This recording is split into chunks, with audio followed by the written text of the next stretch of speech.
When I was 19, I casually dated this guy Casey that I'd met through a mutual friend. We hit it off the first time we met and hung out for hours.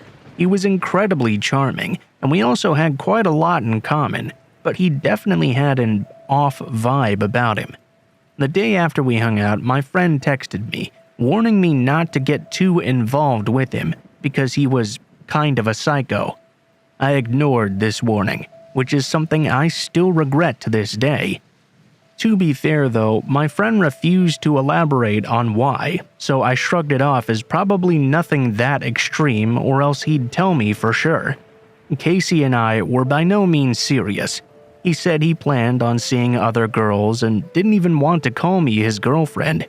I appreciated his straightforwardness, although obviously my feelings were very hurt by this. I told myself that maybe as we got closer he would eventually change his mind. As I spent more and more time with him, I began to see just what my friend was talking about though. He had some serious anger issues. He would do things like throw plates against the wall if something wasn't fully cooked in the microwave. He'd also casually talk about how on bad days he'd sometimes fantasize about going on a massive shooting spree if he could get away with it.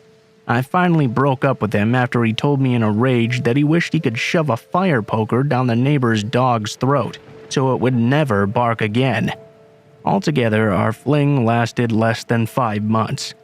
He kept trying to convince me though to date him again in the months that followed. Obviously, I kept telling him no. I eventually started dating my now husband instead. Casey made one last attempt to get me back by showing up at my apartment to tell me he was in love with me, and if he couldn't have me, then life was no longer worth living. He said if I didn't let him in and try to work everything out, he would shoot himself dead. Since he had a gun, I was terrified he would actually do it. I had no idea how to handle this situation being so young. So I let him inside with the intention of keeping him as calm as I could and texting one of his friends to come get him and help. I'm not going to go into a lot of detail about what happened next, but he kept trying to kiss me, and when I made it very clear we were not going to be intimate, instead he started beating the shit out of me. Then he left. He just left me bleeding and crying on the ground. I didn't tell my then boyfriend about it because I didn't want them to have an altercation and for him to get hurt too. I just made up excuses as to why I couldn't see him for weeks until all of my marks had finally healed up. I told my coworkers I had been in a bike crash. I could tell no one really believed that though. Casey texted me later apologizing. He said he loved me so much that he'd snapped because he needed me so bad. He tried to frame this violence as some kind of fucked up romantic gesture. I told him to never come near me again and threatened to call the cops as well. I was scared shitless for over a year that he would come attack me or kill me. But after that, I didn't hear from him again. Fast forward to 6 years later. At this point, my husband and I were completely married and we'd just gotten our first kid. She was 5 and we were fostering her with the intention of adoption. We lived in a new state several hours away. Well, Casey somehow found out I now had a daughter. He messaged me on Facebook, saying he knows I have a daughter, and she must be his. I tried to explain that she was not my biological child, but he insisted I was lying, and that she looked exactly like him. She looked nothing like him at all. He's white and blonde with blue eyes, and she was Hispanic for Christ's sake. I told him he was crazy, blocked him, and deleted all photos of her from my Facebook. I still have no clue how he even saw them in the first place, since my account is completely private. I even triple-checked my settings just to make sure. Another few weeks go by without contact, and I felt very confident that was the last I'd ever hear from him. But I was very wrong. He showed up at my house, begging to talk. He looked like absolute shit and had clearly developed a serious drug habit over the years far beyond just weed. He was so pale. He had these dark rings around his eyes and was all shaky. He looked like he'd lost at least 20 pounds. My husband was not there at the time, so I was pretty terrified. He asked me, Can I please just meet her? Once again, I emphasized she was not my biological child and told him he really needed to stay away from my family or I would call the police. He started this whole unhinged tangent about how we belonged together and it wasn't fair for me to keep punishing him for not realizing that sooner. He went on and on about how after he found out about her, God told him while he was on meth that he needed to quit everything and get clean so he could be with me and raise his daughter. I closed the door in his face and screamed at him to leave or I would call the cops. He shouted back that I couldn't keep him away from his child forever. I did call the police and they just filed a report, but they told me there was nothing they could do unless he actually threatened or harmed one of us. About 3 months later, my daughter doesn't come home on the bus that day. I called the school. They say she was picked up by her dad. As you can imagine, the next few hours were complete and total hell on earth. My husband came home from work early, and we had to wait at the house with a cop and a detective in case he took her home, while other cops searched for them. The detective told me, from everything I'd told him, he didn't think he was at risk of harming her or fleeing with her. Luckily, he ended up being right. They were found at McDonald's and he was arrested, while my daughter was taken to the hospital. Thankfully, she wasn't harmed physically at all. He was apparently really nice to her, although it was incredibly awkward to have to explain to a 5-year-old why this strange man was suddenly telling her he's her dad. Prosecution was insanely lenient on him due to his mental health issues and drug problem, coupled with the fact he hadn't actually hurt her. They ended up dropping all the serious charges like kidnapping a minor and sentenced him instead to stay in a state hospital until he was deemed healthy enough to be let out. This ended up being only about 4 months in total.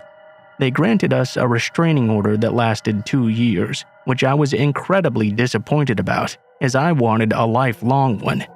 We were assured, though, that if he ever contacted any of us again, we would no doubt be able to get another one. It's 4 years later, and we've not heard from him since. Thankfully, my daughter wasn't traumatized or anything. She just sees it as a very strange experience she had as a child. I still have intense anxiety, though, every time the doorbell rings. My husband bought a shotgun immediately after this went down. I've heard through the grapevine that Casey has been mostly clean, besides now being an alcoholic. It's an upgrade from meth addict, at least, I guess. He also seems to be just a tiny bit less batshit insane. That's nice, but I really hope I never have to see that man again for the rest of my life.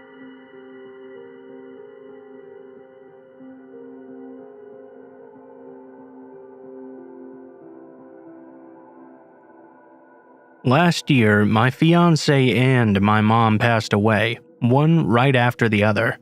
After they died, I obviously fell into quite a deep depression. Though I thought I was pulling off the whole I'm fine thing at the time, my friends could very clearly see through it. A close friend of mine almost demanded I move in with her and get out of that apartment I shared with my fiancé for 10 years. She wanted me to have a fresh start, and while I didn't think I was ready to move on, the idea of not living alone anymore was very appealing. Plus, her apartment was in a much nicer neighborhood than the one I was currently living in, so I agreed. Living with her has been absolutely fantastic. Our schedules are opposite, me on days, her on nights, so we both get alone time, but we also have at least 1 day a week off together so we can hang out and have fun. Moving has also allowed me to be able to walk to work, as it's very close by. I thought that would be a godsend, until my 10-minute walk caused a 2-month-long nightmare. I decided to sit in the park that's between my apartment and my job one evening after work. As I was just sitting there, minding my own business, a man approached me. I saw his face first. He was almost very handsome, if not for a little bit rough-looking. Even though I live in an urban area with a high homeless population, it didn't occur to me that this man was anything but a mildly handsome 40-something guy. I smiled and looked back down at my phone, expecting him to walk right on by me, but no. He walked up to me and asked what time it was. When I looked up to tell him, I noticed all the stuff he was carrying with him. It was all so random. a kid's chalkboard with nonsense scrawled all over it, a paper bag full of old magazines and paperwork, and a steel shelf that at one point might have held some CDs. I then noticed he wasn't wearing any shoes, and his hands were very filthy as well. Needless to say, it finally dawned on me that this was apparently not going to be a normal encounter. He started talking to me non-stop. Some of it was nonsense, but some of it was coherent enough to hear, and all of it was fucking insane. Of the parts I could follow, he told me he had just been released from prison and was looking for a tattoo shop because he wanted to get fuck the DOC, Department of Corrections, and 34, the number of DOC violations he had while in prison, tattooed onto him, and he wanted the DOC to pay for it. He then noticed a button I had on my bag that had the logo for a local gay bar on it. He told me he had gone there one night and went home with a guy. Then he looked me up and down and said, "But young ladies are my problem." I gathered up my stuff and left immediately. Now, I loved this apartment, but it has its drawbacks, which became glaringly obvious after this encounter. The apartment is on the first floor. I love it because you can walk out the sliding glass doors, one in the living room and one in my bedroom, right onto an awesome gated patio that had tables and grills for barbecuing, so it was really awesome for summer parties. I now hate it because it's right next to the street, and the fencing is very easy to scale. One very early morning, around 5 a.m., I hear a man suddenly scream, "Hey, what the fuck are you doing?" So loud and so close, it woke me up from a dead sleep. I legitimately thought it was coming from inside my bedroom. As it turned out, it was coming from outside. A neighbor of mine had just been leaving for work when he discovered a man, that same man from the park, sleeping against my sliding glass door. The dude got scared off, my neighbor checked on me, and once I calmed down, I chalked it up to a coincidence. 2 weeks later, though, I was sleeping once again. At some point in the night, this man walked up onto the patio and began tapping on my sliding glass door. I honestly just laid there, frozen in fear, until he escalated to full-blown smashing against the glass. I turned the light on to grab my phone, and he took off once he realized I'd seen him. I called the police, and they came over to take the report and to look at footage from the cameras in the building. The footage confirmed it was the man from the park, and more disturbingly, the footage from the hallway cameras showed that on more than one occasion, he had slipped into the building behind a resident and sat in the lobby for several hours, at one point going down the hallway and trying my doorknob and my neighbors just to see if they were locked. He even went so far as to hide in the little mailbox room when he saw my roommate coming in from work. The police think he either followed me from the park or just happened to notice me at one point when I was on the patio. It's been a few weeks now and I haven't seen him since, and nobody has reported seeing him in or around my building. My roommate bought me some pepper spray, and my kinda kooky, albeit well-meaning neighbor, who has made it very clear he's retired military and is a bit of a gun nut, now checks on me nightly. Because of this, I'm not as freaked out as I could be, but still, I'd like to never meet that crazy guy from the park ever again.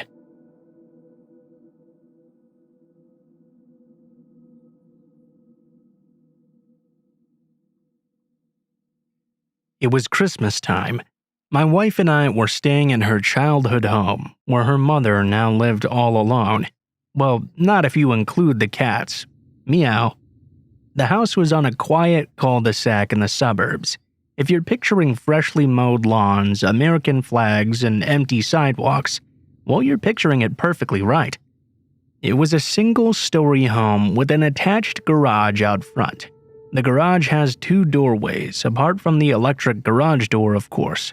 One leads to the garden and backyard. This had an old doggy door from their days with dear old Max, Rip Max by the way, that they covered with a piece of nailed-in wood. That had always made me slightly uncomfortable before, but I figured it had been that way for years, so what was the worst that could happen? The second door led to the kitchen. Hollow core, it could stop about a mouse, but not much above that. Definitely not something that wanted in. Or someone. We were asleep in my wife's childhood bedroom at the front of the house. 3 a.m. I was in that deep sleep, the darkest recesses. You know, you're in the diving bell and you're submerged hundreds of meters below the surface in black water, protected from the real world by miles of nothingness. But then I heard it. A desperate scream. "What are you doing?" It was my mother-in-law's voice echoing down the hallway. To me, who was lost in a sea of sleep, it was like a jet engine roaring right past me. I bolted up immediately. What happened next happened in only a matter of seconds. About that scream, even though I was dead asleep, I heard enough sense of urgency behind it to wake me up immediately. This wasn't an "oh, you scared me" type of scream. This was different, primal, and I knew it. Maybe I wasn't aware immediately because of my grogginess, but that lizard brain we've retained from our primitive ancestors knew that something was deeply wrong. I watch and read a fair amount of true crime, and this scream awakened that horrible fear, the one that says, "This can't really be happening to me, can it?" Honestly, in that second of the night, it sounded like she was about to be murdered. Have you ever wondered if you're a fight-or-flight type of individual? I always have, and I came to know something about myself after this night. Turns out I'm a fighter. I leapt out of bed and growled in the manliest voice I could muster, "I'm gonna kill you, motherfucker!" and took off running. I tore open the bedroom door and ran down the hallway. There at the end, I saw my mother-in-law, nightgown on with a look of utter shock and horror on her face. We make eye contact as I continue toward her. She turns her head and looks directly into the kitchen. I hurry past her and round the corner. The hollow core door is completely obliterated, shards everywhere. I look through the open frame and see the electric garage door is open. I push ahead. As I run into the garage, I finally hear it. The sound of someone hopping into a running car just out of view. Just as I make it onto the driveway, I can see a car peeling out from the sidewalk adjacent to the house, but my adrenaline was still full-on pumping. And who am I to say no to adrenaline? So, like an idiot, I ran barefoot after that car. I gave it a good go as well, but I'm no Michael Johnson, and even he couldn't catch up to a speeding car. It soon vanished down the street and I was left all alone. The police showed up within 3 minutes. I have to say that makes me feel a lot more at ease with my mother-in-law living there all alone. They took all our statements, and it turned out like this. My mother-in-law said she'd heard a noise, the hollow core door being bashed in. She walked into the kitchen and encountered the burglar, a small-framed woman. The police think she was working as part of a team. Her job was to squeeze through the doggy door, kick in the hollow core door, and open the electric garage door for her accomplice. According to the police, the burglars most likely thought nobody was home. Fortunately, my mother-in-law must have caught her off guard and scared her, in addition to my manly growl, of course. It feels good to know, though, that everyone turned out safe, and to learn that I guess I do have a little bit of fight in me after all. For the record, after this, we got the heaviest goddamn wooden door you could ever see to replace that hollow core. I'd like to see a mouse try and get through that.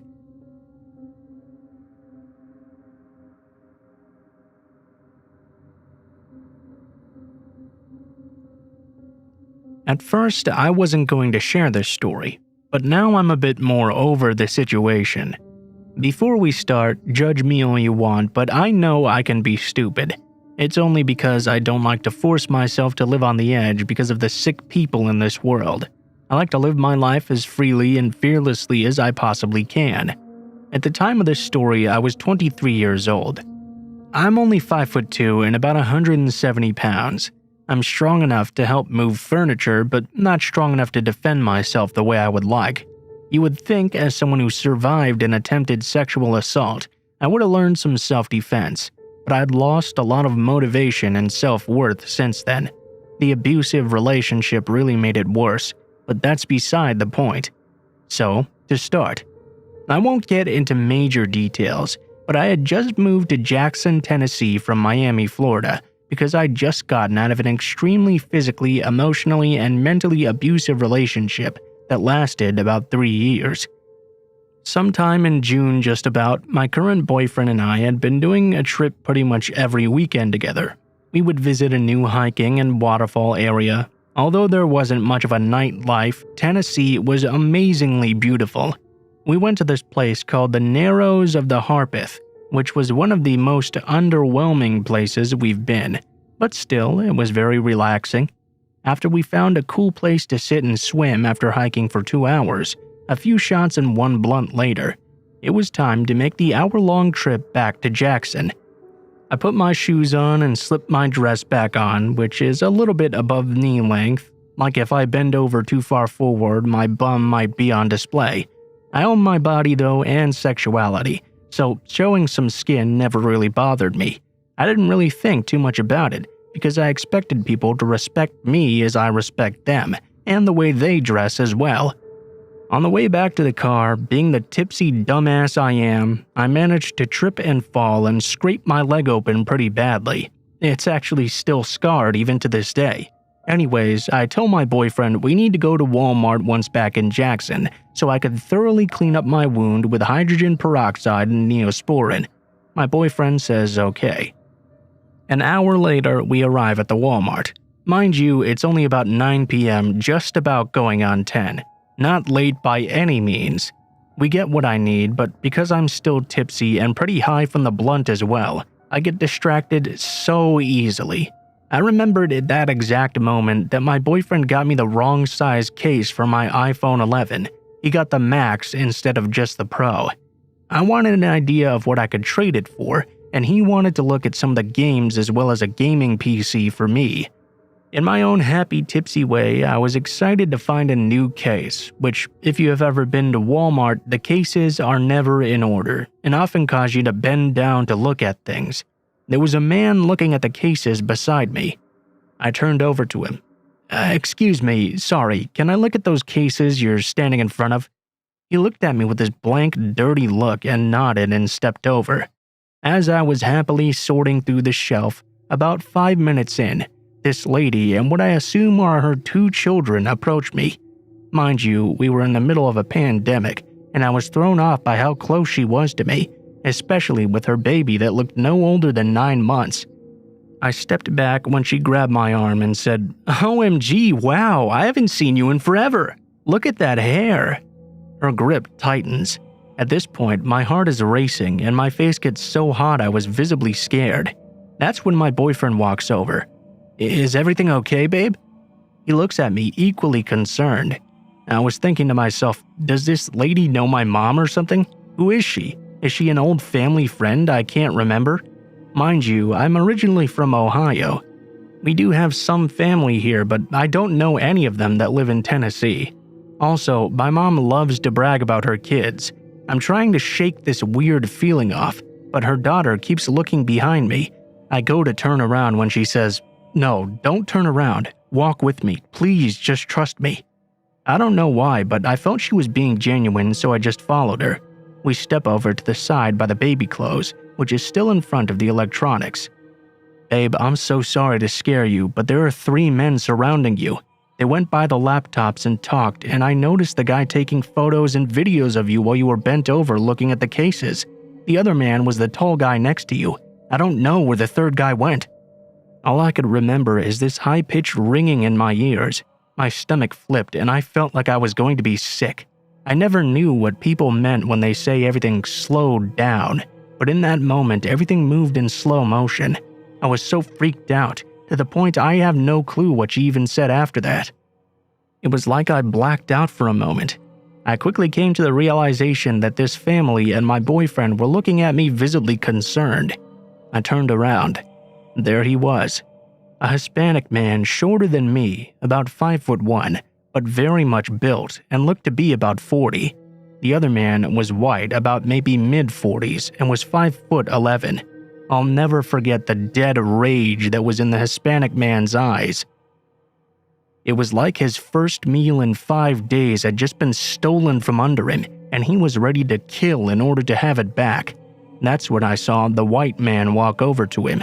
They both said something to each other, looked at me, looked back at each other, said something else, and started to walk slowly towards us.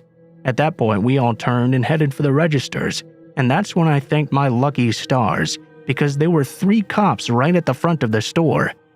By that time, I rudely pushed past people to get to the self-checkout with tears in my eyes, frantically repeating "excuse me" to anyone who I got in front of. I looked back and saw the men just standing there, but with the 3rd guy as well this time. My heart sank and I wanted to pass out in that moment. I guess it looked like I was going up to the cops because they hightailed it immediately once they saw me get close to them. Me being high as shit and being a black woman, I wasn't going to chance the cops turning this around on me simply because I was stoned and tipsy. My only thought was, get to the car, get to the gun, don't stop. My boyfriend said he could barely keep up with me, and at one point I grabbed his hand so tight he had to force the grip off because it felt like I was going to crush his hands. Now, before anyone bashes my boyfriend, I don't expect a man to be my savior. And also, he isn't the angry, confrontational type. He's very calm and level-headed and wouldn't even hurt a fly unless I asked him to get rid of it. I just knew I was the target, and if I asked him to confront them, I would be putting him at risk too. They could easily jump him together, and one of them could overpower me after taking him out. I probably looked half crazed walking and running past everyone, but I didn't really care. I wasn't going to become another missing person. I made it safely to the car and peeled out of there. I had never seen my boyfriend drive so fast in my life, as he was beyond careful and would never even speed. We sat at Sonic for about an hour to make sure we were not followed. We recounted everything that happened. I just couldn't believe we were both too tipsy to notice I had become prey in somewhere as simple as Walmart. I'd never felt so stupid and irresponsible in my life. I never want to experience that fear and panic again. I didn't even get the chance to thank the lady who pretty much saved us. Sometimes we talk about it. What if the lady didn't see what those guys were doing? Maybe we catch on. There were 3 of them though. We only saw 2 at first. I think of the horrors that could have transpired. That night, I had a nightmare that the men attacked us in the parking lot. The creepiest part of the dream was the 3rd man shoving me into the trunk. As I went to look at his face, all I could see was a featureless form. I woke up in tears that night, realizing I had never gotten a good look at the 3rd guy's face. It took me nearly a month to be able to enter Walmart again. Since then, I've moved states, and have only been to Walmart once since moving here. Mortis Media.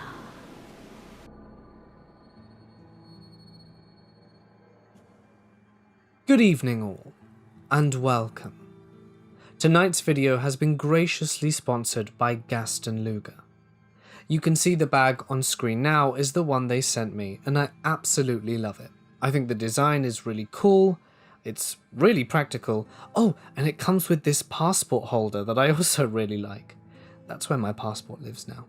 If you'd like to get your hands on your very own, you can follow the link in the description to gastonluga.com and get a sweet 15% off all your purchases with the code MORTIS15, which you can see on screen.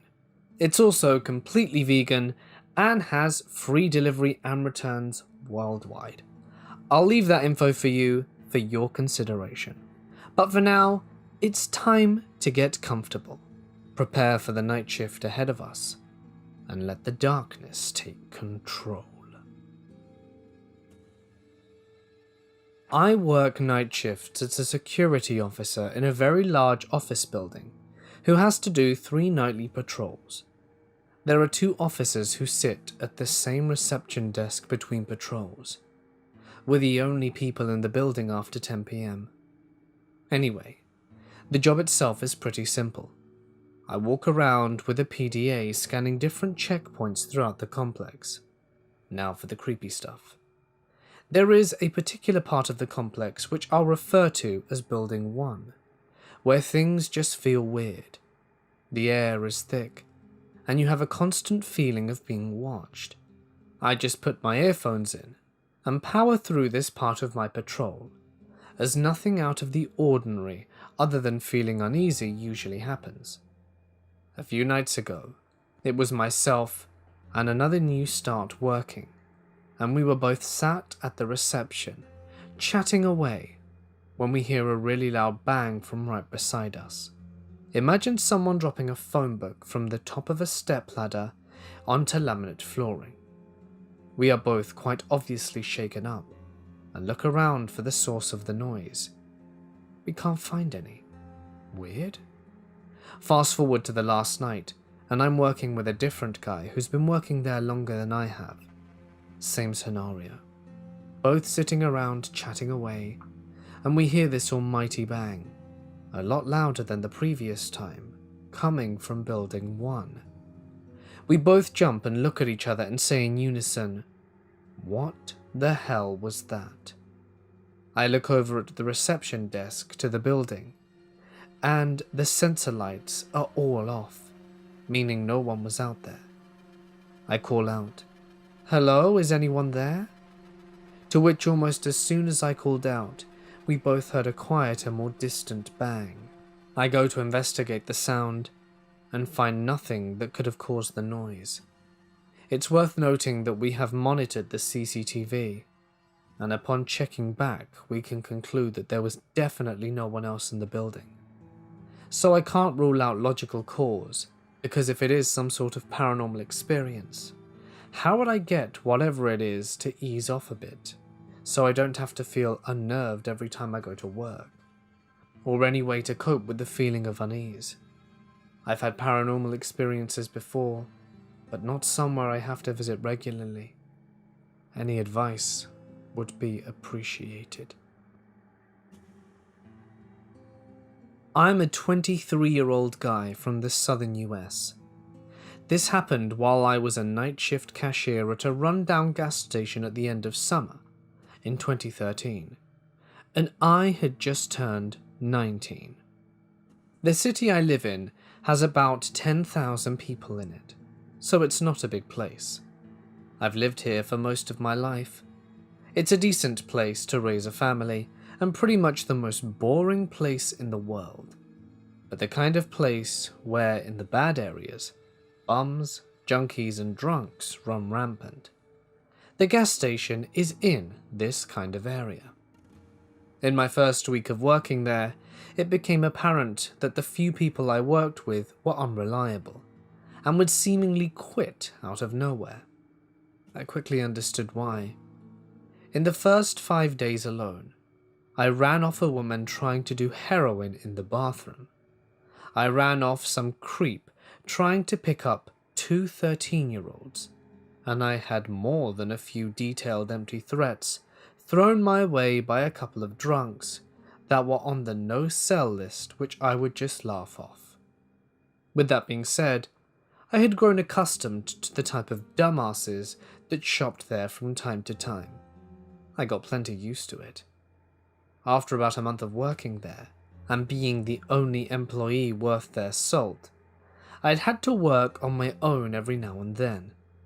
I thought nothing of it really. It wasn't that bad. The store stayed empty for the most part.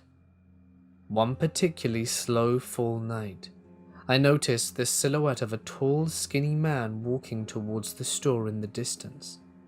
I couldn't make out his features until he got closer. He was in his early 30s, unshaven, with stringy dark hair, a filthy grey hoodie, no shirt, black sweatpants, and unlaced boots. This guy gave me the chills. As he walked in the door next to the register, he silently glanced at me with a cold, dead, emotionless expression. Then quickly, he stared at the floor, shuffling along, browsing the 3 small aisles of snacks and cheap car accessories, and glancing up at me every few seconds. All in all, he stumbled around for 2 to 3 minutes, his hands deep in his hoodie pockets the entire time he was in the building. Then he quickly hurried out the side door and was gone. I assumed he'd stolen something to eat, and at that point I really didn't care. The guy was obviously high, and I wasn't about to get stabbed over a Twinkie. Not to mention that my manager had turned into a real arsehat, and I had thought of quitting, so take 2 more of them while you're at it. The very next day, I was scheduled on the 3 to 11 shift. The afternoon went surprisingly peacefully. A few old people, a couple of cute girls, and a guy in a suit in a hurry. Not many people came in that evening either, which wasn't a shocker, as it was getting pretty late, and I sure wasn't complaining. Then at around 10, once again, the only one in the store, I see the familiar tall, skinny silhouette out in the distance. The man from the previous day had come walking down the street, hand shoved in his pocket like he had a gun, heading towards the entrance. The bell on the door was the only sound in an otherwise completely silenced moment. For a few seconds he gave me that same dead stare, seemingly sizing me up, then went right back to business, browsing the aisles and glancing up at me. By this point, my adrenaline is pumping. I'm alone, and I'm wondering if he's armed, and what I'm going to do if he tries something. A few minutes later, he comes up to the counter, holding a small bottle of water and $2 between the fingers of his same hand, just staring at me. His right hand never left his hoodie pocket. I rang him up silently and handed him his change. He stood there for about 10 seconds staring at me. Then, in a very foreboding deep voice, says, "You need to call the police." My heart sank. "Excuse me?" "You need to call the police." Then, as quickly as he finished repeating himself, he walked out of the door and disappeared. Needless to say, I took that advice very quickly. I locked all the doors, went to the back, and called the police. A squad car eventually pulled up, and I gave my statement and went home. I quit not long after that, having finally had enough of my manager and all the crap that came along with that job. I think about those 2 nights a lot.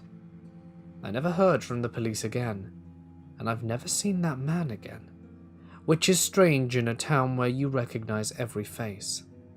The only conclusion I can come to is that he might have known someone that was planning something that night, and the cops scared them off.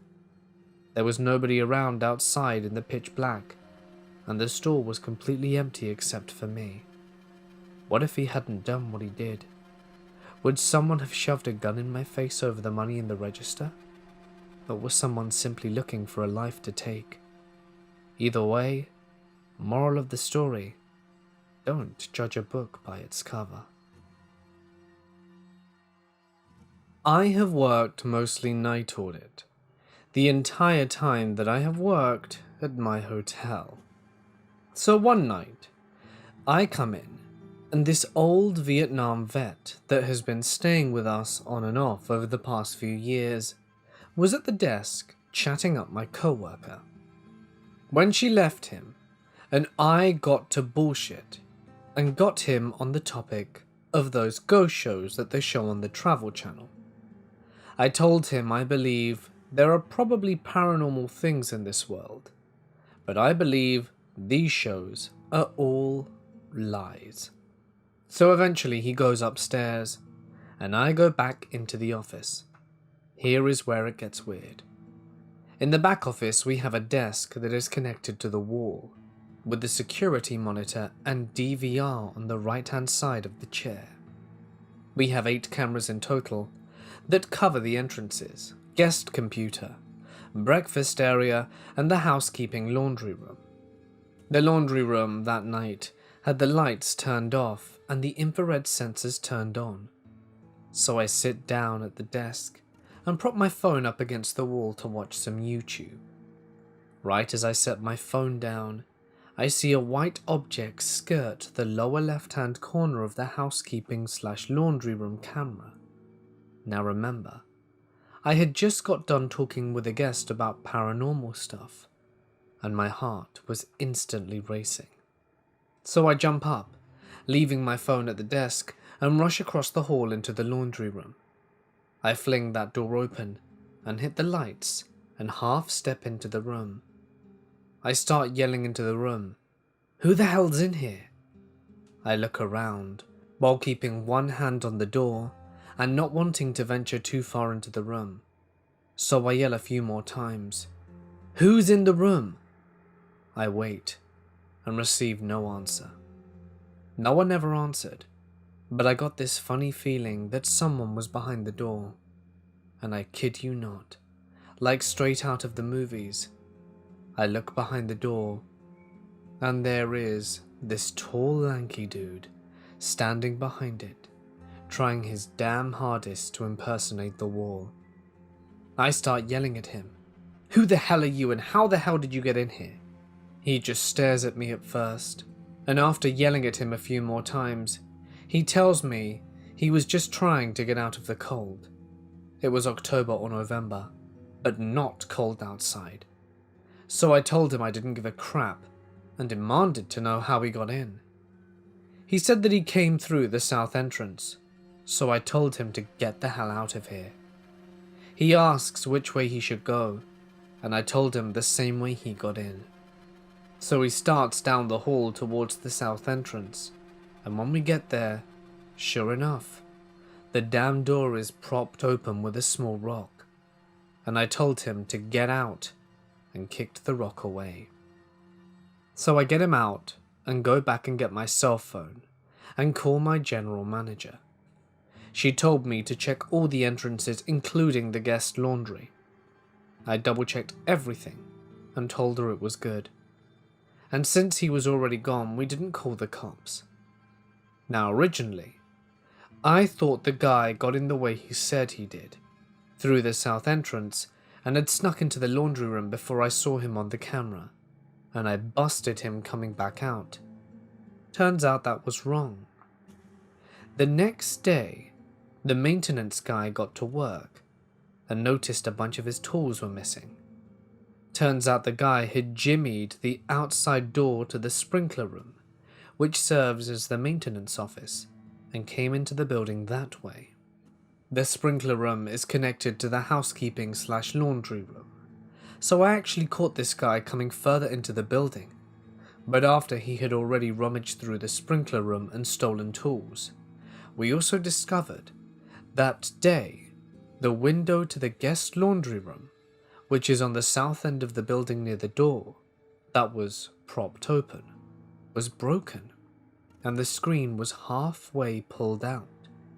But due to a robbery earlier in the same year, we had barred the windows so that we're only open an inch or so. We figured he came back after I chased him out, and tried to get in that way, but couldn't because the window wouldn't open all the way, and I had checked the guest laundry room when I was on the phone with my general manager, but because the window wasn't busted when I checked it, I hadn't noticed the screen was pried halfway off. Needless to say, I'm wary about telling ghost stories at work anymore, because this was the second time I had been talking about something spooky, and then something happens later that night. I'm also super paranoid about having the lights to the housekeeping/laundry room off anymore. In high school, I worked the 12-hour shift every Sunday at the corporate Conoco gas station, when Conoco was headquartered in Greenway Plaza in Houston, 11 a.m. to 11 p.m. The station was at Highway 59 and Wesleyan. I worked with a friend from school. Two other guys worked a 7 a.m. to 7 p.m. shift that partially overlapped. We were a full service station. This also gave the full-time workers Sundays off. One of the other guys from high school, Billy, worked some of the week's night shifts with a full-time night worker named Jim. He complained that Jim made him do all the work while Jim turned tricks in the parking lot. When we asked Jim about it, he admitted he had some admirers. So one day we get a phone call from the gas station manager, and he tells us that Jim has been murdered at the gas station, and the police would like to question all of the workers. My mother is freaked before we even meet the cops. However, the meeting is called off because Billy confessed. He and another student hatched a plan to rob the safe. While Jim was busy, They try to open the safe, but they can't. The other kid needs his share, so when Jim comes into the station, they jump him and tell him to open the safe. Jim says he can't, that the combination's been changed. So they take Jim to the garage bay, tie him up, and beat him to try and get the safe open. They work on Jim for over an hour before the other kid loses his temper and cuts Jim's throat. Both are arrested and charged with capital murder. The garage bay was a horrid mess, and the mechanic starts saying they can hear moaning noises. We had to quit our jobs, and I went to work at an AMC movie theatre. Business dropped off at the gas station, and Conoco moved its headquarters to I-10 West. The station closed and was torn down, and after a few years a new Chevron station was built in its place. A couple of years ago I stopped to get gas at the Chevron. The guy behind the bulletproof glass wasn't too busy, and I told him I used to work at this location in the old days. He looked even more bored, and I asked him if he or the other workers had ever heard any noises in the back area. He perked up and asked, "What do you mean exactly?" "Like unexplained sounds," I say. He then looks at me and says, "Some of the guys say they hear a moaning noise, and someone saying help in a whisper." I told him that that was the murdered guy, Jim. One night, I was working a night shift in a refinery. I was working as a hole watch for my shift, which means I basically sit at an entrance and document anyone that goes in and out. Well, a guy showed up. I got his name and he gave me the company he worked for, so I logged him in. Everything checked out. So I'm waiting at the entrance for a few hours and the guy comes out. Now, that's nothing unusual, because most of the people that go in will stay there for 2 to 6 hours at a time, and every hour or two, I yell up to make sure they're okay. I would yell, and usually the guys whistle back or make a noise to let me know everything's okay, and every time I check, I thought I heard a response. Later, a few more guys come up and go in. I log them in and let them know there's another man up there doing some inspections. They go in and radio back, "Hey, there's no one in here." I immediately got a weird feeling, because I was the only entrance/exit, and there's no possible way to escape the container without me knowing. The way the container is set up is that you have to climb a ladder right up in from underneath using a scaffolding to help. I was sitting on the scaffolding far back enough to where if anyone came out, they would drop right down in front of me, and the only way off it was through the gate opening that I was guarding. So I radioed my foreman and explained to him what's going on. He got in contact with the company, and they had no one by that name, and no one scheduled to check that particular container. I was completely baffled at this point. Here I am, adamant as ever that someone went up into the container. I thought I was going crazy, and I was also a little weirded out. I had a signature on the log where they sign, and I have to sign right next to their name, acknowledging that I know that they were going in. For about 20 minutes I'm in full panic mode and freaking out, because I don't have any explanation as to what happened, or where he went or who he was. And to top it all off, I could have easily lost my job because of it. I work overnight in a hotel at the front desk, running the night audit. Now, I've always been a skeptic to anything religious or paranormal, but I've always found a bit of interest in the possibilities of what if, and B, I haven't seen or experienced anything really weird or unbelievable myself. 95% of my time is spent in the lobby, but I have heard many co-workers who have claimed to have seen things over the years. Most of them have worked in security or back of the house operations. My hotel is an older hotel in a downtown metropolis. We are in a skyscraper with over 20 floors above ground and several below. We have several ballrooms and event spaces.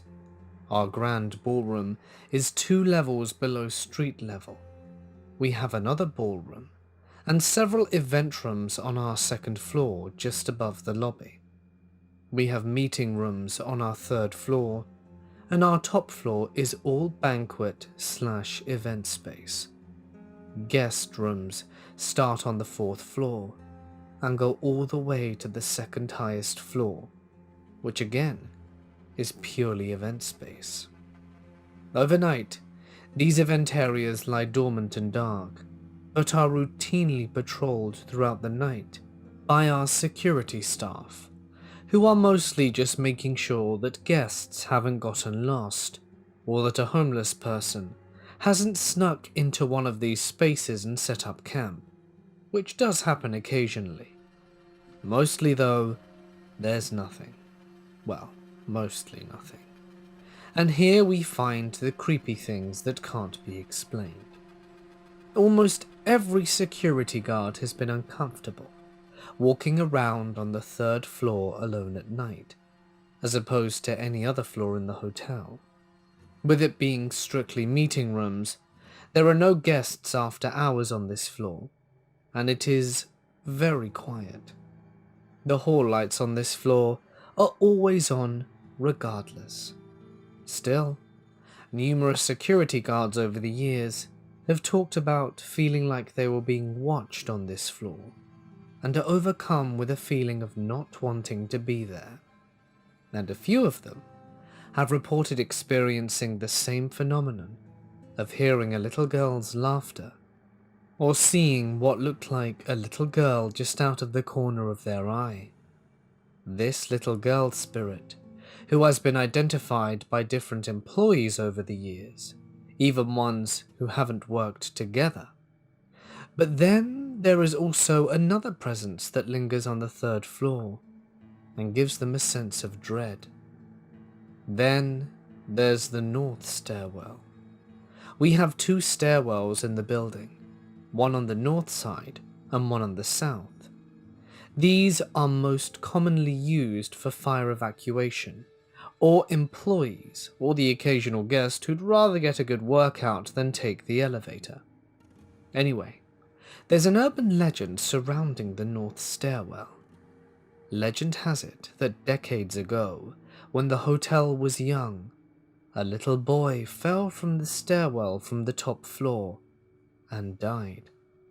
Since then, I've heard reports from security, housekeepers, banquet people, all sorts, about hearing a little boy running and playing in the stairwell, and then finding that there's no one there. Chalk it up to a ghost or overactive imaginations, but if there is a record of said death, I haven't seen it. Still, many people have claimed to have had the same experience, even guests. Then there is the case of the shadow person on the top floor. A couple of years ago, we had this security guard who didn't believe in anything he couldn't see, but he had an experience on the top floor that freaked him out so badly, he never returned. He was pale as a sheet and in a cold sweat. When he does his patrols, he would normally keep the lights off and shine a flashlight at anyone he may have found, usually a homeless person who had snuck in for a quick nap, in order to disorient them and gain the upper hand. He had pretty good vision in the dark and a great sense of the layout of things, even in the inky blackness. So anyway, he's on his patrol on the top floor one night. The lights are out, and he sees a clear outline of someone standing in front of the window on the far side of the room, silhouetted against the lights from the city against the skyline. He decides he's going to sneak up quietly on this person, and quickly turn the flashlight on to surprise them. He's watching the person closely and can make out the unmistakable human shape of them. Solid, impermeable, firm. When he's about 15 feet away, he quickly turns on his flashlight. But as the beam hits where the person was supposed to be, there's nothing. Just a reflection of the flashlight in the window. Dust in the air, and nothing more. Confused, he looks around, shining his light this way and that. But no one is there. The room is empty. He turns the light off. The shape that was in front of the window is gone. He walks over to where it was and takes a moment to look out over the city confused, thinking that his imagination must have been playing tricks on him. But at the same time, he also felt like he was being watched and had a feeling of slight dread wash over him that made the hairs on the back of his neck prickle up. He turned around back to the door and was instantly shocked again. It should have been closed, but there again was the shadow of a person, only solid, and this time he saw eyes glowing red, looking at him. He was frozen for a moment and watched as the figure slowly and silently backed out of the room and closed the door. That's when my security guard noped out of there, hopped on the elevator, came back down to the lobby to tell me what happened, and my other desk agent and my bellman. We'd never seen him like this before, and he swore that he was telling the truth. So we took turns going up to investigate for ourselves. Granted, it was creepy up there with all the lights out, and we did feel uncomfortable, like we were being watched. Maybe it was just our imaginations running wild because we were expecting to see something. Or perhaps he was right, and there was something vicious up there. Who knows? After that night though, he was always reluctant to do his rounds, and did so with the lights on. That's his story. Finally, ghost calls. Now this is something that I personally have experienced, though it could easily be dismissed as faulty wiring or crossed connections in the phone line. Who knows? It's an old building that's undergone numerous renovations. There's bound to be a few electrical quirks here and there. Anyway, every call to the hotel comes through BPX, our phone operator. The operator is tucked away in a room in the back of the house, just behind the front office. A front desk team member will cover BPX when the operator needs to go on break, so I take over back there frequently during these times, since there are two of us at the front desk. That way, we still have coverage at the desk and on the phones at all times. We are a fairly large hotel. Overnight, we don't get as many calls as during the day, but they do come through. Most calls are set as wake-up calls, our guest inquiries about the hotel or the city, maybe even late-night dining options. Then there's the occasional person who wants to make a reservation at 3 a.m. or speak to the front desk, who we patch through. And then there are the ghost calls. We call them the ghost calls because there's no one there making the call. The room just calls. And there are a handful of specific rooms that make ghost calls to BPX, and occasionally to the front desk also. But mostly it's just to BPX. What happens is the operator gets a call from one of those rooms, and all they hear is either silence or just static for a period of time, before an eventual disconnect. But it's not just one call. The calls will come sporadically for hours sometimes. Usually it's only one room calling over and over, seemingly at a whim, sometimes two. But it's always one of the regular ghost rooms. I know them by heart by now. The calls will come whether the room is occupied or vacant, but even if the room is occupied, it's not the guest making the call. One night, a long time ago, a new operator got his first ghost call on BPX, got a long bit of silence before hearing the click, and wanted to make sure the guest was okay. So the operator called the room back, and the guest answered. The operator had asked the guest if they had tried to call, but the guest, who hadn't touched the phone at all during their stay, until just when the operator called, said that they had not. The operator apologized for disturbing them, assuming they got the wrong number, and hung up. A few minutes later, that same room was calling, but it wasn't the guest. It was a ghost call. You get the idea. Normally the phone won't work if the room is vacant and not checked in. But for whatever reason, the ghost rooms will call whenever they please. Sometimes we go months without ghost calls. Then all of a sudden, a room will be active for a night or a few days. Then back to business as usual. Almost everyone who's worked the phones has received their fair share of ghost calls. Engineering has checked and rechecked the phone system and the wiring, and everything appears to be normal. We're stumped as to why this happens, and while there is probably a rational explanation for it, I would say that it is still under the category of creepy and unexplainable. And yes, guests do occasionally pass away in hotel rooms. And no, I don't know if these rooms specifically have been rooms that guests have passed away in. Make your own connections.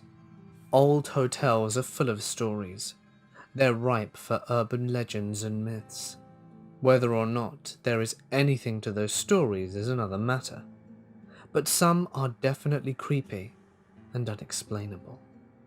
Just because you can't rationalize something doesn't mean there isn't a rational explanation for it. But honestly, where's the fun in that? Sometimes it's just fun to let yourself believe for a moment that something could possibly be, and roll with it. If anything, it makes for a good story. This happened to a friend. Let me take you back to fall of 2010, my freshman year of college. I went away to a small university in Iowa that was supposedly the oldest college in the state, but I never looked into that claim, so I can't say for sure if it was. I, like most college-aged kids, got into the party scene quickly, and the second or third weekend there, I was caught drinking underage. Because I was one of the first students busted for drinking, the school wanted to make an example of me with their punishment. Usually you had to pay a small fine, but I had to do what they called community service. The punishment turned out to be more of an embarrassment, because I had to sit in the lobby of my dorm building one Saturday night with one of the security guards of my school, so my peers would see me as they went out for the night. For the sake of the story, I'll call the security guard Terry. He was the same guy who busted me for drinking, so at first things were a little awkward between us, but he seemed like a decent guy once we started talking.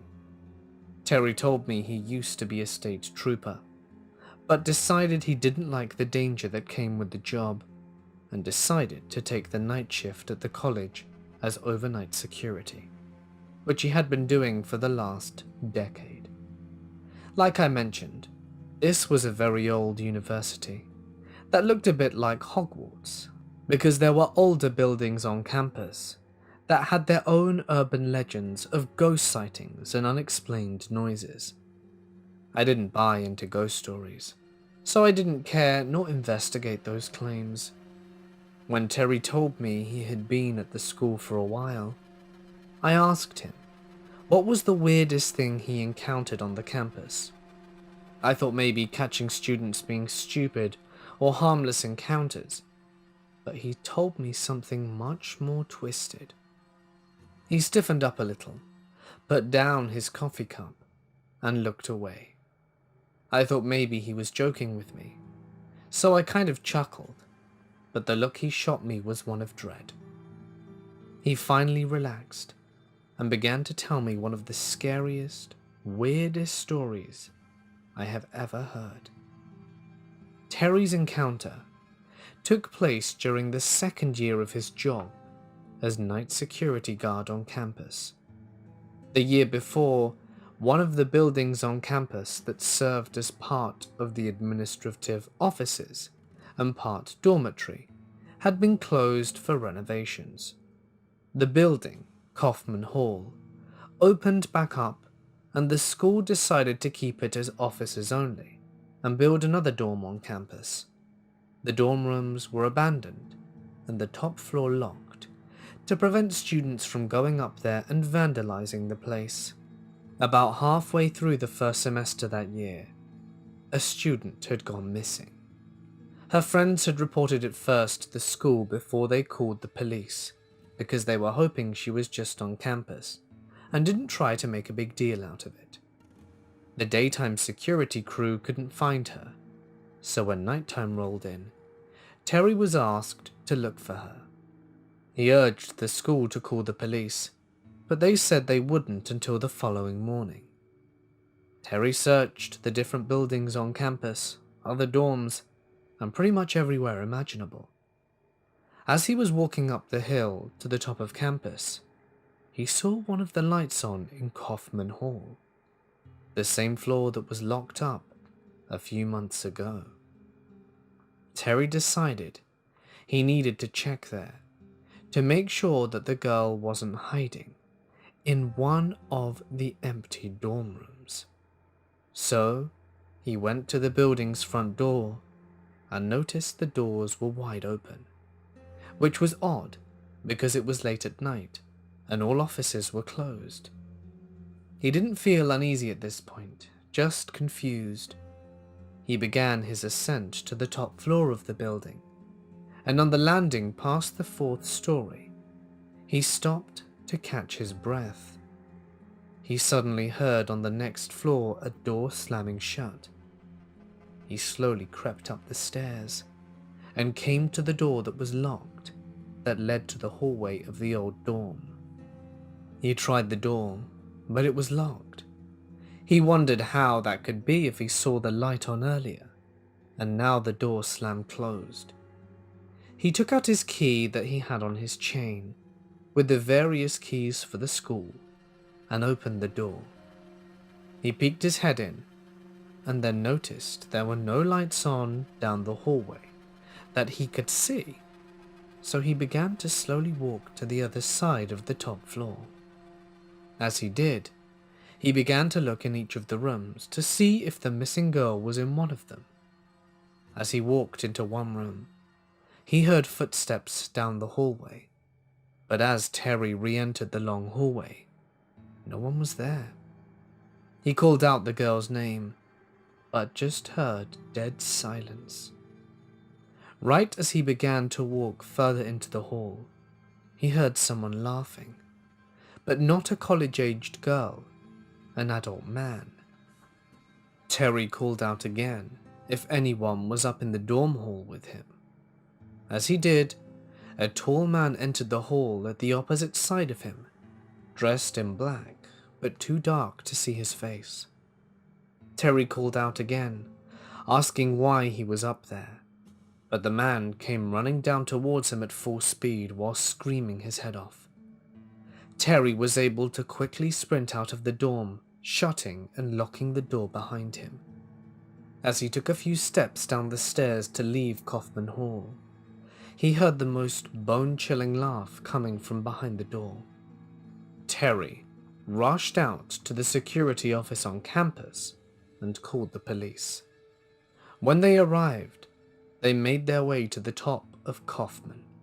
The door to the hall he had witnessed the intruder was wide open, and no one was found. The only thing there was an old cot with some dirty blankets. The college put in new locks and hoped the intruder, who obviously had a key, would not attempt to get in again. Terry didn't care, as he would never go back up there. The next morning, the girl was found, and to be honest, for the dumbest reason. She got into a fight with her roommates and decided to go spend the weekend with her boyfriend at another college. Terry was happy the girl was back, but in a way angry she hadn't told her friend she was gone, as it could have prevented him from having that whole encounter. I was in shock after hearing that story, so I could imagine what he had gone through. Terry switched the subject to sports or something, and we never spoke of it again.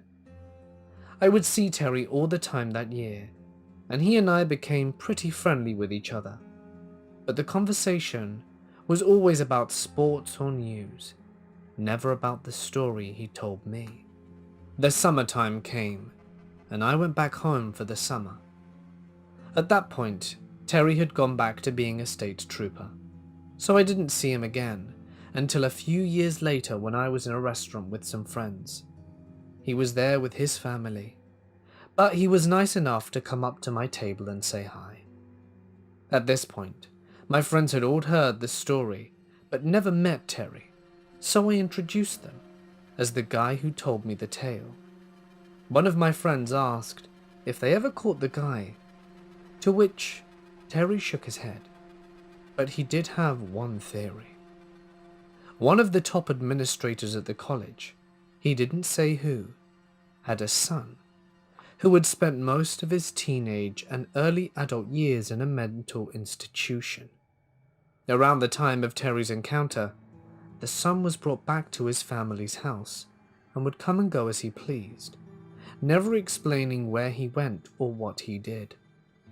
He would be gone for days at a time, and Terry always wondered if he somehow gained access to Kaufman Hall and spent his time away from home there.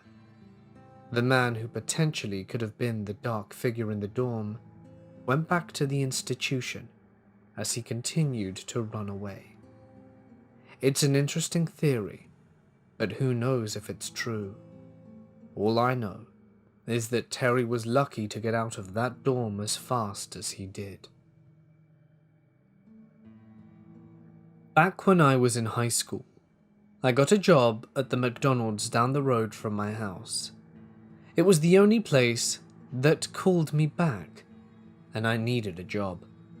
My father was a single dad who, due to failing eyesight, was on disability, and we weren't able to make ends meet if I didn't work. I ended up leaving school and working full-time at my job, quickly working my way up to a manager. After working 6 months during the normal morning and night shifts, they asked me if I could switch to third shift, which was 8 or 9 at night to 4 or 5 in the morning. I said yes, as it came with $1 raise, and I had just turned 18. The switch wasn't too bad. It took a few weeks to get on the new sleep cycle. I'm not even going to lie, to be honest, but I enjoyed the sunrise on my walk home, as it usually took me about 20 minutes to get to my store, as traffic wasn't so bad on the 8-lane boulevard it sat on, so about a 6-minute drive, I suppose.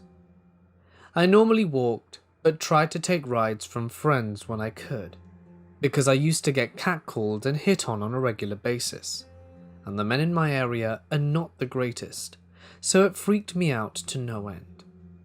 One night, I had a guy come through the drive-thru at around 1 a.m. I opened the window telling him we were waiting on his order, and he started aggressively hitting on me, asking me where I lived and what time I got off, if I wanted to do something with him when I got off. Obviously no. At one point, he asked if I had a boyfriend. I told him yes, and he proceeded to ask me back to his place after work, and that my boyfriend didn't have to know. I was so relieved when I handed him his food and shut the window, walking to my cashier and asking him to see if he pulled away. He does, and I go through the rest of my night fairly normal. 4 a.m. rolls around, and the morning manager rolls in as I'm auditing the safe, relieving me for the day. I grab food and bullshit outside with the morning manager while we smoked a cig. Someone pulled up to the drive-thru, and she tossed me a cig for my walk home and ran in. So I just put my headphones on and started to walk home. I crossed the aforementioned main road and headed down this road that ran parallel to the highway. The highway is on the left, and there are a few buildings on the right, but most of them are empty offices at night. There are some houses at the end of the curve closer to my neighborhood, but for the most part there are no people. As I'm walking, I can see headlights coming up. I think it's just a car driving by, but after a minute I realize that the car should have passed. I gaze up to my left and see that this car is keeping speed with me. I take out my headphones, and it's the same dude. He asked me if I wanted to go get high with him back at his place, and he got really pushy. I start to power walk away, and he ends up driving ahead and pulling his car up in front of me, blocking my path. He asked me if I was sure I didn't want to ride. I told him no, and to piss off, and he noped the hell out of there while I was calling my boyfriend. I ended up switching back to morning shifts shortly after, and carrying a knife in my bag with me at all times. I work at a video store. Yes, those still exist in Canada. So I work mostly evening/night shift. The store is located in a pretty calm neighborhood. Nothing special. Usual suburb. I live really near and don't own a car, so I walk down to my house, and it takes about 20 minutes or so. The last shift's walk was a little bit special. Creepy, I would say. I finish at about 11. Lock the door, say goodbye to my co-worker, and start my journey home, alone. About 5 minutes later, at the first intersection, I saw them. A woman and a little boy were roughly 30 feet away from me, coming from the other street. But something was wrong. The woman was walking backwards, dragging the little boy under the armpits with his boots in the snow. The scene sent a chill down my spine and made me stop. The woman saw me and immediately said, "Oh, don't worry, he's okay. He's just sleepwalking." And then she proceeded to explain that it was kind of a night terror, and that the fresh air helps him relax. The only way he would stop screaming, "I'm falling," was to keep him in contact with the ground at all times. That's why she was dragging him like so. Anyhow, I continued my walk. I was looking back to see if they were following me. I'm not easily scared, but I have to admit that this walk home was a little bit longer than usual. The worst part is, if I see them again, this would be the only thing validating the story of the woman. Otherwise, I'll never know if she was just lying to me. I worked as a night auditor for a New Brampton in one of the safest areas near me for a little over 2 years now. It's got direct access to 2 main highways. I've had my fair share of creepy guests and weirdos, but most were easy check-ins and fixes, and they were on their way. However, last night changed everything. As safe as my property is, we do have a shady $40 a night motel on either side of our building. There's been some stuff that's gone down at both places, and occasionally their guests try to sneak into our hotel for a free breakfast. I have had on 2 occasions seen the police raid both hotels and spend all night searching for people who ran and collecting evidence, I presume. It's been a while since I've had such entertainment though. So anyway, it's about 2:30 a.m. and I'm getting ready to run my night audit. My doors are always locked, and this guy who is dirty, but in a construction worker kind of way, walks up. We have plenty of construction workers stay here, as we aren't far from their site, and we're rated number 1 in the area. So I open the door for him and ask if he needs a room before I run the audit. He grins at me, but it's anything but a warm welcome. It looks fake and almost threatening. He looks at me for a second and I say, I have a guest in room 114. He looks at me for a second and says, I have a guest in room 114. His wording caught me off guard. Not many say they have a guest in a room. It's usually, I'm here for la la la, or I'm meeting blah blah blah. The second issue is that we don't have a room 114, and neither do any of the same brand names in my area. I've been to all the intermediate ones, so I inform him that we don't have that room. He looks at me for a second and says, ah shucks, guess I got stood up, giggles and walks out the door. Thinking this is very odd, but whatever, I go back to running the audit. As I'm finishing up, the phone rings. A guy starts chuckling and says that there's a car in your parking lot with its lights on. And oh, by the way, I'm the guy that just got stood up. Now 1, it's been half hour since he walked out the door. And why is he still in the parking lot? And 2, nobody has come or gone since him. And there were no lights on in the parking lot when he arrived. 3, why do I need to know that you're the guy that got stood up? I brush it off as odd, but my gut is telling me that something strange is afoot.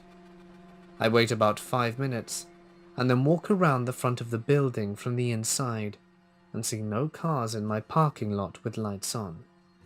It's not very well lit, so it would be easy to spot.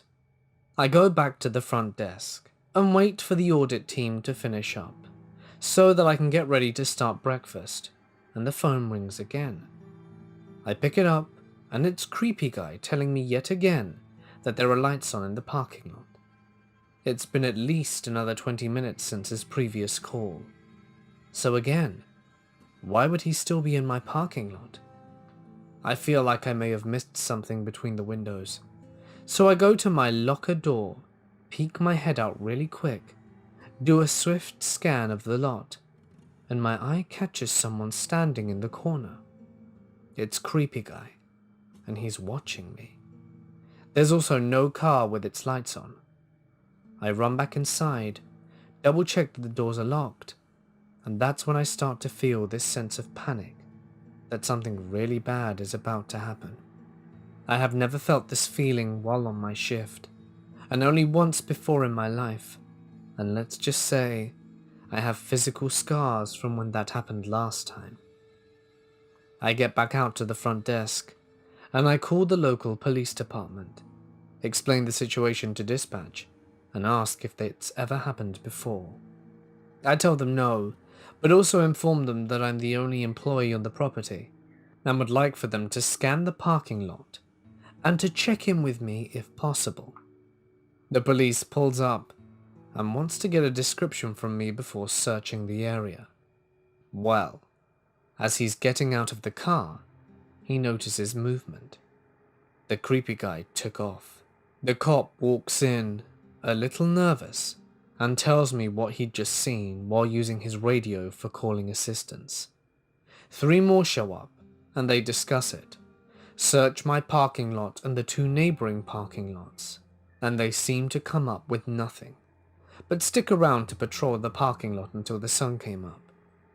Police has stopped by only once since my shift started tonight to check in with me, and said that they would be in my area if I needed anything. While here, they told me that a total of 3 guys fled the parking lot from different directions last night. He believed the Creepy Guy was trying to lure me in there, away from the doors, so I would end up trapped between the 3 of them. He didn't go much further as to what could have happened from there, and I honestly don't want to dwell on it. I am a water treatment plant operator I've been doing this job for about a decade. I've been the night shift guy my whole career. The nights are normally quiet and can be boring if everything is going to plan. My plant has a few different builds. The oldest is 60 or so years old. The main building I spend a majority of the shift in is only about 20 years old. For more backstory of the area, this used to be a booming, energized area. This area was littered with railroad tracks and drifters coming in and out on the trains of yesteryear. Our farms and factories were very bountiful back then. Now that you all understand that, you must also understand that with success in the area, there is also darkness. From the settling of the area, wars with natives, and even in the 30s and 40s of people being killed in train wrecks and bad business deals, the ground is laced with it. This silence of the night shift can be eerie all on its own. Lots of bumps and bangs in the dimly lit darkness. On the night I'm about to speak about, everything started off as normal. I came in around sunset, got the nightly Passover and began my work. Around midnight, I had to do my rounds around the property while getting the nightly pump numbers. I made my rounds with nothing but a flashlight around the main building. The oldest building is a good walking distance away from the main one. I sat out in the dark, heading for that building. I must also add that we aren't in the nicest area of town. However, I'm a big guy and can hold my own. As I made my walk, I got an uneasy feeling. I had gotten them before, but I have a job to do, and nothing came out of it. I rounded the corner and unlocked the door. As I did, the hairs on the back of my neck stood on end. I have a job to do, though. So I opened the door, and there, in the darkness, stood nothing. I walked in and proceeded to get my numbers, and as I turned to shut the door, I looked up down the hallway to see a woman in pure white look at me through the other door. I almost jumped out my boots and peed myself a little. I fell backwards as I came back to reality, and once again made eye contact with this entity. As I met her gaze, everything in me said, "Hey, your life's in danger." Her face distorted and started to shift around. I was now frozen as she shifted into what looked like an Indian warrior. Her eyes were glowing. As I got to my feet, she had shifted into this huge wolf creature. The growls were chilling to say the least. It snarled, then ran towards me. I had no time to even shut the door. I ran as fast as I could, screaming bloody murder. I felt like it was trying to bite my backside. I got a hold of my pant leg and swore it tore it to shreds. I stumbled and rolled, but somehow managed to make it onto my feet. I darted into the main building, and as I shut the door, I felt a hard thud on the other side. I locked the doors and ducked down inside. I could hear the thing casing the building, growling and scratching at the walls. I got the courage to look out the window, and just ended up face to face with the white lady again. I had the police come and sit with me until the sun came up. No one else has seen the white lady since. It's still quite freaky, but I do have a job to do. I've worked at this 115-room hotel for a few years now, and a number of employees, myself included, have had experiences centered around the continually defunct hotel restaurant. Several people, both from our housekeeping and others who have tried opening businesses there, have reported hearing a girl's voice trying to get their attention when they're back in the kitchen area. One maid, back when we used to have part of the restaurant to prep the continental breakfast, mentioned seeing a girl in her late teens/early 20s, dressed in white, walking past her into an adjoining room. When she turned to tell the girl that we weren't open yet, the girl had vanished. A large 3x4-inch painting in the dining room area had a tendency to lift up and off the two large hooks it was hung on and end up in the middle of the floor. This happened a half a dozen times before I removed the painting and tossed it into the storage room. I'm not fond of having to investigate loud crashing sounds in the middle of the night, you see. Once, and thankfully only once, I had a can of soda start to slowly slide down a long counter towards me while I was reading in a side office. I remember being completely frozen for a moment, not breathing, not moving an inch, while it scraped its way across the laminate countertop.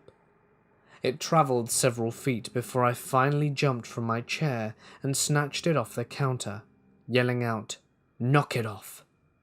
This particular encounter happened a few weeks ago.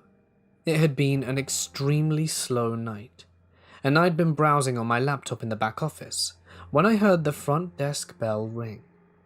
We keep the lobby open 24 hours, so it wasn't terribly unusual to still get a guest arriving at 3 a.m.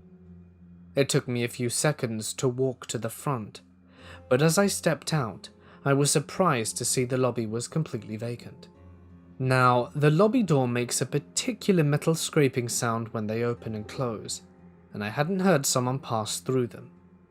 I could dismiss not hearing the sound of a person entering the lobby before the bell rang, because I hadn't been paying attention, but there was no way I could have missed the sound of them exiting as I walked to the front. In fact, aside from the low-volume classical music being played